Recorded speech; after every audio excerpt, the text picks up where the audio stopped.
로마서 13장 8절에서 14절까지 말씀, 우리 영상으로 예배 드리시는 성도님들께서도 다 같이 한 목소리로 합독하도록 하겠습니다. 로마서 13장 8절에서 14절까지 말씀입니다. 피차 사랑의 빚 외에는 아무에게든지 아무 빚도 지지 말라. 남을 사랑하는 자는 율법을 다 이루었느니라. 간음하지 말라, 살인하지 말라, 도둑질하지 말라, 탐내지 말라 한 것과 그 외에 다른 계명이 있을지라도 내 이웃을 내 자신과 같이 사랑하라 하신 그 말씀 가운데 다 들었느니라. 사랑은 이웃에게 악을 행하지 아니하나니 그러므로 사랑은 율법의 완성이니라. 또한 너희가 이 시기를 알거니와 자다가 깰 때가 벌써 되었으니 이는 이제 우리의 구원이 처음 믿을 때보다 가까웠음이라. 밤이 깊고 낮이 가까웠으니 그러므로 우리가 어둠의 일을 벗고 빛의 갑옷을 입자. 낮에와 같이 단정히 행하고 방탕하거나 술 취하지 말며 음란하거나 호색하지 말며 다투거나 시기하지 말고 오직 주 예수 그리스도로 옷 입고 정욕을 위하여 육신의 일을 도모하지 말라. 아멘. 몇 년 전 미생이라는 드라마가 젊은이들 사이에서 큰 돌풍을 일으켰습니다. 아직은 불완전하고 모든 것이 미숙한 주인공이 사회 초년생으로서 첫 직장에서 겪게 되는 여러 가지 다양한 희노애락을 통해 어엿한 사회인으로 또한 한 인격체로 성장해가는 과정을 담고 있습니다. 이 드라마를 보면서 많은 사람들이 공감했던 것은 어느 분야에서나 정말 모든 사람은 완전하지 않구나라는 것입니다. 때로는 실수도 하고요, 어려움도 겪습니다. 다양한 위기와 문제 속에 살아간다는 것이죠. 그리고 그러한 과정을 통해 완성되어 간다는 것입니다. 이 세상에 완벽한 사람은 없습니다. 우리 그리스도인들도 다르지 않을 겁니다. 겉으로는 괜찮아 보이지만 그 속에는 많은 상처와 문제들이 있습니다.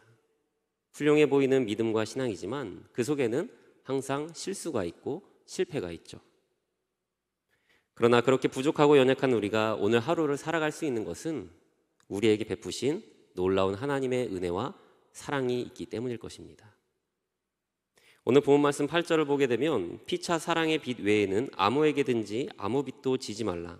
남을 사랑하는 자는 율법을 다 이루었느니라. 사도 바울은 오늘 본문 말씀을 통하여 사랑의 빚 외에는 어떠한 빚도 지지 말라라고 이야기합니다. 혹시 여러분들 빚 져보신 적 있으십니까? 저는 학자금 대출 때문에 빚을 져봤고요, 이것 때문에 신용불량자도 되어봤습니다. 그 빚을 다 갚는 몇 년의 시간이 정말 얼마나 괴롭고 스트레스 받고 부담이 됐는지 모릅니다. 우리가 빚이라는 단어만 들어도 왠지 부담이 되고 숨이 턱턱 막히는 그러한 느낌이 들지 않습니까?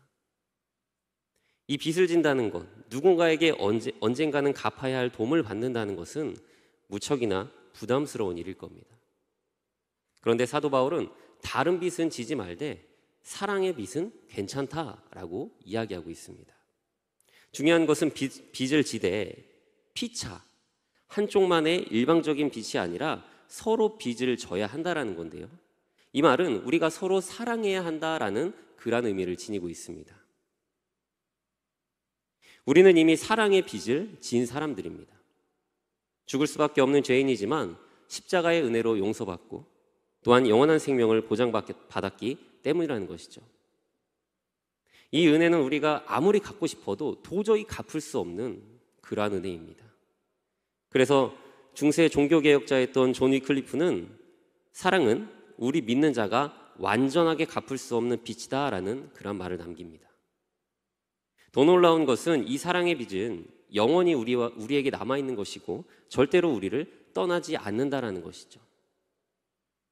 우리는 지금 이 순간에도 하나님의 그 놀라운 은혜를 누리고 있습니다. 그 은혜로 인해 주는 그리스도시요 살아계신 하나님의 아들이시다라고 고백할 수 있는 그런 믿음의 고백을 할 수 있는 것이고요, 그 은혜가 있기에 이 새벽을 깨워 하나님 앞에 나와 예배할 수가 있는 것이죠. 바울은 오늘 본문 말씀을 통해 우리가 얼마나 놀라운 사랑을 받은 자인지를 강조하면서 그와 동시에 사랑의 빚진 자로서 우리 역시 이웃을 사랑해야 한다고 이야기합니다. 이웃을 사랑해야 한다는 것, 이것이 정말 중요한 말씀이죠. 10절 말씀을 보게 되면 사랑은 이웃에게 악을 행하지 아니하나니 그러므로 사랑은 율법의 완성이니라. 이웃사랑은 우리 삶의 최종적인 목표입니다. 하나님의 말씀을 완벽하게 실행하는 가장 마지막 계명이기도 하죠. 예수님께서는 요한복음 13장에서 누가 진짜 예수님의 제자냐? 바로 서로 사랑하는 사람이다 라고 말씀하십니다. 심지어 야고보서 2장에는요, 이웃을 사랑하는 것이 최고의 법이다 라고까지 기록되어 있습니다. 그렇기 때문에 다른 사람을 사랑하지 못하면서 나는 하나님의 말씀을 잘 지켰다, 나는 순종했다 라고 생각하는 것은 우리의 착각이라는 겁니다.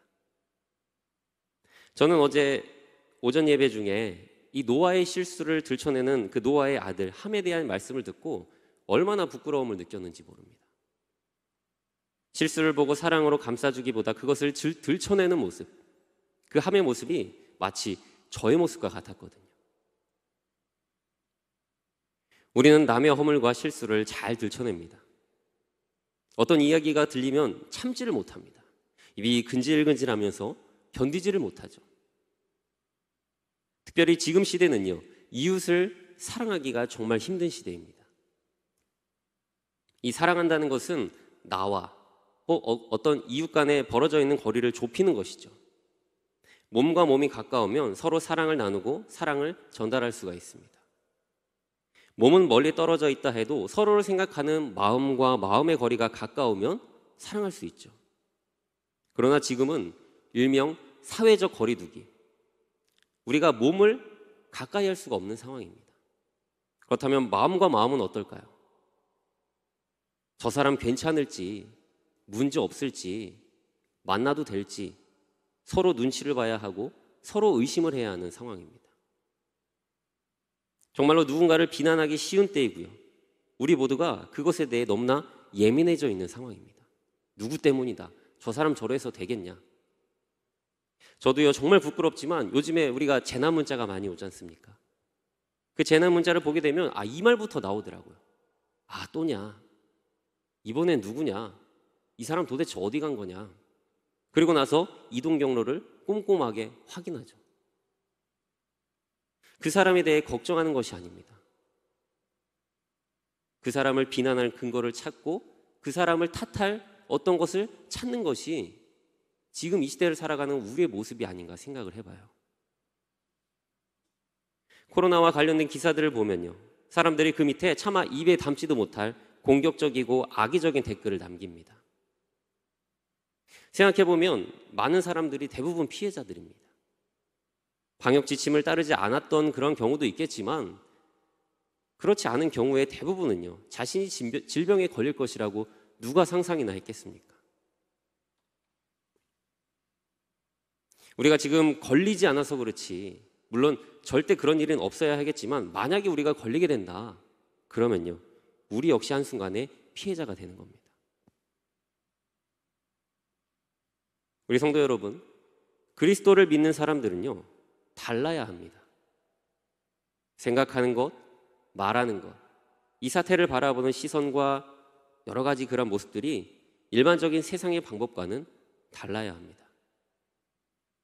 미국 감리교회 목사로서 인도의 선교사로 파송되었던 스탠리 존스, 이분이 자신의 저서 인도의 길을 걷고 있는 예수에서 다음과 같이 이야기합니다. 인도에 살고 있는 힌두인들은 기독교적인 삶을 산다는 것을 칭찬으로 여기지만 기독교인이라는 말을 듣는 것은 싫어합니다. 사람들에게는 기독교적인 삶에 대한, 다시 말해 복음적인 그리스도인다운 삶을 사는 것에 대한 기대치가 있다는 것이죠. 그렇지만 정작 그러한 삶을 살아야 하는 우리 기독교인들이 오히려 그 기대치를 갉아먹고 있다는 겁니다. 이것은 믿는 사람들이 살아가는 삶의 방식과 태도가 너무나 중요하다는 것을 의미합니다. 바로 지금과 같은 이 위기와 고난의 상황이 우리가 어떠한 존재인지를 드러내며 세상의 빛과 소금으로서의 역할을 할 때가 아닐까요? 우리 성도님들, 인터넷에 도배되어 있는 그 심란하고 혼란스러운 댓글을 보고 너무 흔들리지 마시기 바랍니다. 세상에서 들려오는 시끄러운 소리에 동요되어서 누군가를 쉽게 비판해서도 안 될 것입니다. 우리 그리스도인들의 역할은 고난 속에 있는 자들을 위로하는 것입니다. 그들에게 괜찮을 것이라고 말하는 것이고 삶의 회복을 위하여 기도하는 것이죠. 그것이 예수님께서 이 땅에서 하신 일이고 우리에게 보여주신 그 사역의 결과물입니다. 안타깝게도 교회는 세상으로부터 여러 가지 비난과 가슴 아픈 이야기들을 듣고 있습니다. 정말 답답하기도 하고 때로는 억울함을 느끼기도 하죠. 그러나 예수님은 십자가에서조차 자신을 십자가에 매달고 조롱하고 비난하는 사람들을 원망하지 않으셨습니다. 내가 너희들 때문에 이 고생을 한다. 내가 너희들 살리려고 지금 이러고 있다. 어떤 책임을, 원인을 돌리지 않았습니다. 오히려 저들을 사하여달라고 기도하셨고 그 기도가 있었고 그 긍휼의 마음이 있었기 때문에 우리는 지금 십자가의 은혜를 누리며 살고 있다는 것을 반드시 기억해야 합니다. 우리는 십자가의 사랑에 빚진 자로서 오늘을 살고 있습니다. 그 십자가의 은혜가 우리 삶 가운데 회복된다면 세상을 대하는 우리의 태도도 달라질 수밖에 없을 겁니다. 분노하는 것이 아니라 용납하게 되고요. 대항하는 것이 아니라 합력하게 됩니다. 사도 바울은 오늘 본문 말씀을 통해 우리가 사랑의 빚을 졌다라는 그 사실을 강조합니다. 그리고 서로 사랑하라라고 이야기하죠. 세상을 사랑하는 것, 이웃을 사랑하는 것은요, 나 자신을 희생하고 포기하는 너무나 하기 싫은 억울한 일이 아닙니다. 그것은 주님께 받은 그 사랑의 빛을 갚는 우리의 당연한 의무입니다. 그래서 주님이 우리를 세상의 빛과 소금으로 세워주셨죠. 어떤 교회에 다니는 성도 한 분이 목사님에게 이렇게 이야기했다고 합니다. 목사님, 제가 신앙생활하면서 느낀 것이 있습니다. 교회는 다니되 절대로 성도를 믿지 말라는 것입니다. 아마 여러 가지 상처와 아픔을 당하셨기 때문일 건데요. 그래서 이 이야기를 들은 목사님께서 이렇게 답변하셨다고 합니다. 맞습니다, 권사님. 교인은 믿지 마십시오. 그러나 권사님은 꼭 누군가에게 믿을 만한 사람이 되어주십시오. 진정한 그리스도인은요, 누군가에게 믿을 만한 사람이 되어주는 존재입니다. 우리 대원교회 성도들은요, 이러한 그리스도인들이 되시기를 소망합니다. 세상이 교회를 비난해도 세상을 사랑해 주시고요. 그들을 위해 기도하는 사람들이 되어 주십시오. 믿는다는 이유로 억울한 일을 당할 수 있습니다. 직장에서 혹은 가정에서 믿음의 삶을 살기 때문에 너무나 답답하고 억울한 일을 당할 수 있죠. 그렇지만 그럼에도 불구하고 이웃을 사랑하십시오. 그들이 믿을 만한 사람, 그들이 인정할 만한 사람이 되어주시기 바랍니다. 세상에는 온갖 비난의 소리가 가득하지만 우리 성도들의 삶 속에는요, 기도의 소리가 넘쳐나게 되시기를 바라고, 세상에는 누군가에게 책임을 묻는 소리가 가득하지만 우리 성도들의 삶에는 사랑과 위로의 소리가 가득 넘쳐나시기를 바랍니다. 오늘 하루도 사랑의 빚진 자의 삶을 살며 그 은혜를 힘입어 세상의 빛과 소금처럼 누군가에게 희망이 되어주시는 우리 성도님들 되시기를 간절히 소망합니다. 하나님께서 어떠한 상황 속에서도 승리할 수 있는 그러한 담대한 믿음과 능력을 우리에게 허락하여 주실 줄로 믿습니다.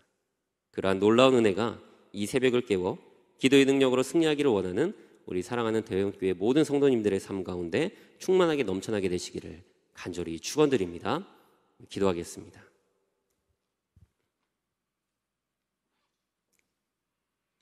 우리의 선한 목자 되신 주님, 온 나라가 걱정하고 근심하는 상황 속에서 우리 믿음의 자녀들은 주님께 기도하며 이 위기를 이겨내기 위하여 새벽을 깨웠습니다. 인간적인 시선으로 보면 두려움 뿐이고 소망이 없어 보이고 방법을 찾기 힘들지만 믿음의 눈을 들어 이 상황 가운데 함께 하시며 불말과 불병거로 엘리사를 지키셨던 하나님을 우리 또한 바라보게 하옵소서. 세상 속에서 주님의 자녀로 살아가는 것이 쉽지가 않습니다. 믿음을 지키는 것이 너무나 부담스럽고 두렵게 느껴집니다. 그러나 갚을 수 없는 놀라운 은혜가 있기에 오늘도 담대하게 하루를 시작합니다. 주님께서 우리를 사랑하신 것처럼 우리 또한 주님의 사랑을 누군가에게 베풀며 사랑에 빚진 자의 심정으로 살게 하옵소서. 믿는다는 이유로 비난을 받습니다. 그러나 오히려 그들을 위해 기도하게 하시고 억울한 일을 당해도 누군가에게 믿음을 줄 수 있는 존재로 살게 하셔서 이 어렵고 힘든 시기 세상의 빛과 소금의 역할을 감당하며 교회가 이 땅의 진정한 소망임을 증거하는 하루가 되도록 축복하여 주시옵소서. 날마다 함께 하실 것을 믿사오며 사랑이 많으신 예수 그리스도의 이름으로 기도합니다. 아멘. 하늘에 계신 우리 아버지여, 이름이 거룩히 여김을 받으시오며 나라의 임하옵시며 뜻이 하늘에서 이루어진 것 같이 땅에서도 이루어지이다. 오늘날 우리에게 일용할 양식을 주옵시고 우리가 우리에게 죄 지은 자를 사하여 준 것 같이 우리 죄를 사하여 주옵시고 우리를 시험에 들게 하지 마옵시며 다만 악에서 구하옵소서. 대개 나라와 권세와 영광이 아버지께 영원히 있사옵나이다. 아멘. 우리 이 시간 함께 기도할 때 첫 번째로는 주님 사랑에 빚진 자의 심정으로 살겠습니다. 비난과 원망이 넘쳐나는 시대 속에서 우리는 기도하는 사람이 되겠습니다. 누군가에게 믿음을 주는 사람이 되겠습니다. 세상의 빛과 소금으로 세상을 섬기며 이웃을 사랑하는 삶을 살게 하옵소서. 우리 말씀을 붙잡고 기도하시기를 바라고요. 또 한 가지는 우리 교회를, 우리 성도들을 위하여 기도하기 원합니다. 주님, 예배가 회복되게 하옵소서. 모든 성도들이 성전에 모여 함께 예배하는 날이 속히 오도록 인도하여 주옵소서. 무엇보다 우리 모든 성도들의 삶과 가정을 지키시고 안전하고 건강하도록 축복하시고 인도하여 주시옵소서. 우리 이러한 기도 제목을 가지고 다 함께 기도하며 나아가도록 하겠습니다. 기도하시겠습니다. 할렐루야. 사랑하는 주님 감사합니다. 오늘도 우리에게 생명 주시고 주님 우리의 새벽을 깨워 주님께 예배하도록 인도하심에 감사드립니다.